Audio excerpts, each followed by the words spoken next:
Γεια σε όλους! Σε αυτό το βίντεο θα σας αναφέρω τις κατηγορίες των νομοθετικών πράξεων της Ευρωπαϊκής Ένωσης. Συγκεκριμένα θα σας μιλήσω για 6 διαφορετικές κατηγορίες. Αυτές είναι οι κανονισμοί, οι οδηγίες, οι αποφάσεις, οι συστάσεις, οι γνώμες και τελευταίες οι συνθήκες. Ας αρχίσουμε με τους κανονισμούς. Οι κανονισμοί ορίζουν όλα όσα πρέπει να κάνουν τα κράτη της Ευρωπαϊκής Ένωσης για να πετύχουν ένα σκοπό. Ενώ οι οδηγίες ορίζουν το σκοπό και αφήνουν πολλά περιθώρια στον τρόπο με τον οποίο θα επιτευχθεί. Συνήθως, οι οδηγίες πρέπει να εφαρμόζονται εντός 2 ετών. Αν κάποιο κράτος δεν τις εφαρμόσει, η Επιτροπή ξεκινάει την διαδικασία που ονομάζεται Infringement Procedure. Κατά αυτή τη διαδικασία, η Επιτροπή ζητάει εξηγήσεις. Αν δεν επιληθεί το ζήτημα, η Επιτροπή μπορεί να στείλει την υπόθεση στο Δικαστήριο της Ευρωπαϊκής Ένωσης.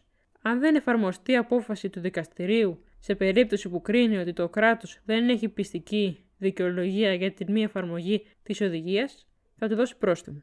Επίσης, οι οδηγίες μπορούν να ορίζουν maximum ή minimum εναρμόνιση του νομικού πλαισίου των κρατών με την Ευρωπαϊκή Ένωση. Για να ισχύσει μια οδηγία σε εθνικό επίπεδο, το κάθε κράτος πρέπει να ψηφίσει ένα νόμο στο εθνικό του κοινοβούλιο, έτσι ώστε να τεθεί σε ισχύ η κάθε οδηγία. Η δεύτερη κατηγορία είναι οι αποφάσεις. Οι αποφάσεις αφορούν συγκεκριμένα κράτη, άτομα ή επιχειρήσεις εντός της Ευρωπαϊκής Ένωσης.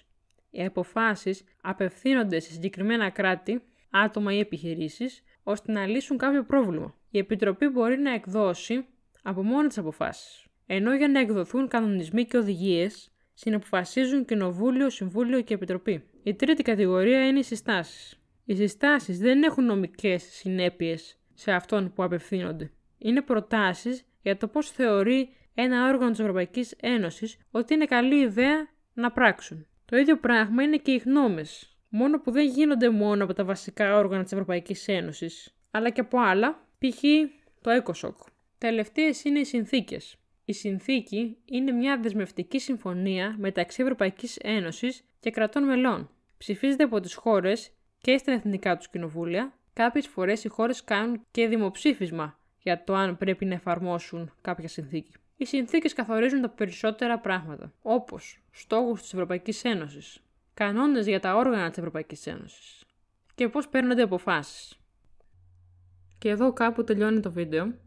Να είστε καλά και να έχετε ένα χαρούμενο νέο έτος. Γεια σας!